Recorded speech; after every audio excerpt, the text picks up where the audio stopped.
Well, hello everyone, welcome to Let's Get Thinking, and this is the first episode.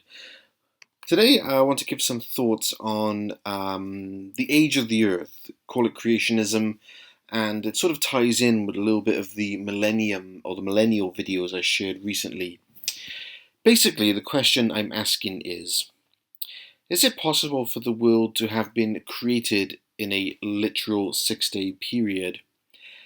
And could the Earth still be older than 6,000 years? So we have those two series of six there, 6 days and 6,000 years. Now, when I became a Christian, I was introduced very quickly to the concept of creationism. And the area where I come from, it's almost taken as a guarantee, that people will believe this and people follow that line. I mean, we are quite a traditional conservative area. Not the whole, that's not everyone, of course, but that would certainly be the umbrella term I would give for this kind of area. So I was introduced to that quite quickly and became familiar with creationism. Believed it for a long time, actually.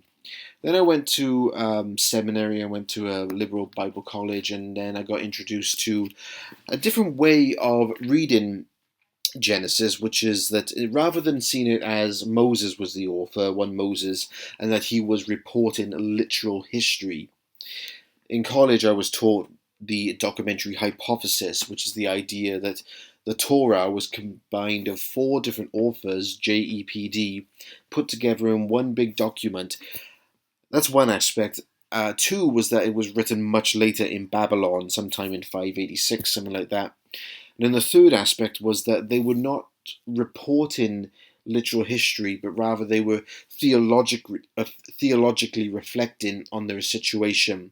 So the stories that were presented in the Torah was theological perspectives on their situation that they wanted to get across. So rather than serving the Babylonian gods, they wanted to show the true nature of Yahweh.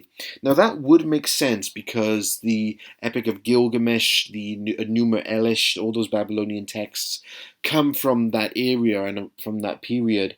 And a lot of people say that Gilgamesh is very similar to the Genesis account. And a JEPD interpretation would make sense with that because we're talking about the Hebrews used those documents to write the Torah. Well, after I left college, I think I must say that I have returned to the original position, which is basically Genesis is the true account, and that all these other stories came later through the Tower of Babel when the languages came and many nations were split. They were basically reporting the same history, which was that there was a man and a woman in a paradise that fell, that there was a literal historical flood that covered the earth. So there's the context of what I'm talking about, and already I've used 3.5 minutes talking about that. Now, I noticed during that time that it was almost difficult to separate the 6 days of creation from the 6,000 years. And as I began to study, I realized, well, actually, is there a way to separate them? Because a lot of scientists tell us the Earth is billions of years old. And, some Christians don't have a problem with that. Some believe in theistic evolution, which is that God used evolution. A lot of people use that. The only reason I don't tend to believe that is simply because of theologically, I think it makes more sense that God gave us free will than we fell, which is why the Genesis account makes sense to me theologically. Never mind going into it historically, but theologically. So if evolution was always there, then there was no choice to do good because evolution says things die, things die, things get better, things die. There's always going to be death. Whereas Genesis says there was no death, then sin came into the world. There are those then, of course, who take it literally, believing that the world is only 6,000 years old and that the 6 day of creation is true. So I'm attempting here to find out, is there a middle ground? Is it possible to believe that the earth could be millions of years old, but not even millions of years old, maybe just 10,000 years old, 15,000 years old, anything to get us out of that 6,000 year period, and yet Sixth Day of Creation still be the Sixth Day of Creation story still being literal. So what some of my thought process on this is that, first of all, many have gone down the line that the days in Genesis represent a period of time, like in 2 Peter chapter 3 verse 8.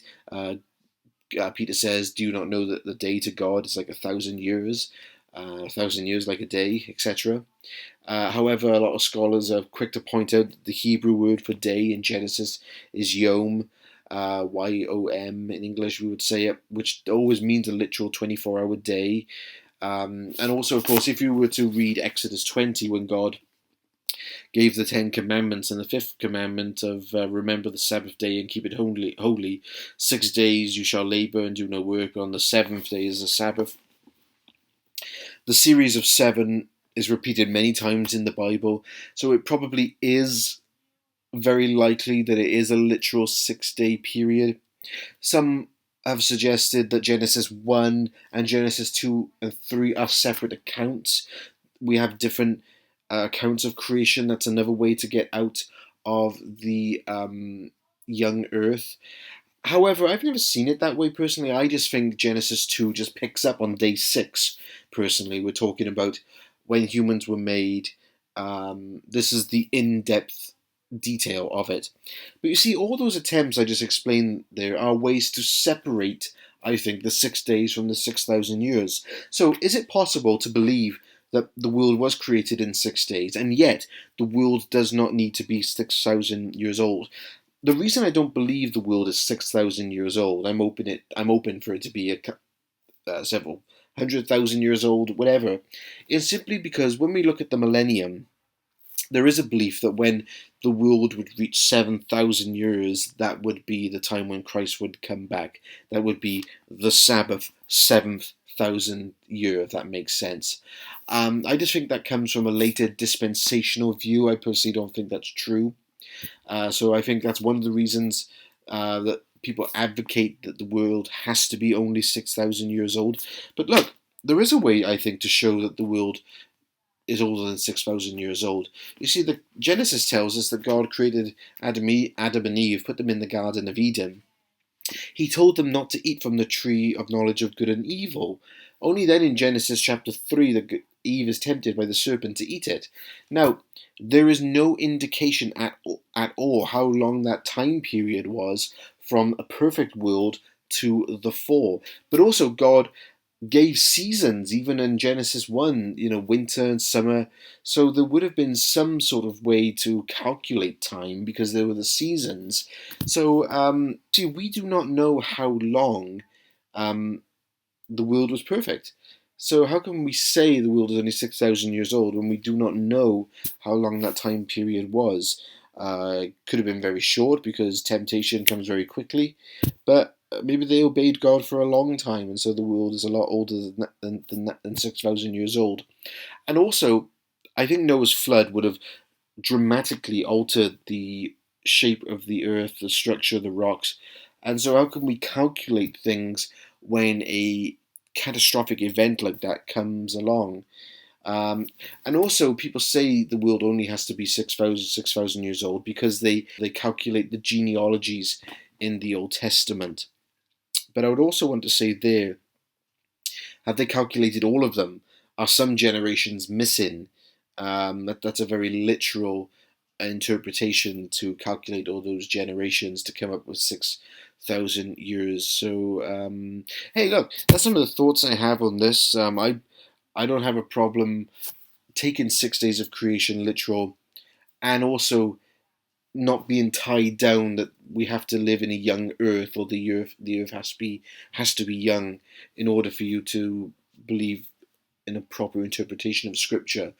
I think the two don't have to go side by side like that, even though creationists would disagree. So, hey, thanks a lot. Please leave your comments. Some things, maybe this has got you thinking, and I would love to hear from them. We'll see you tomorrow. Thanks a lot.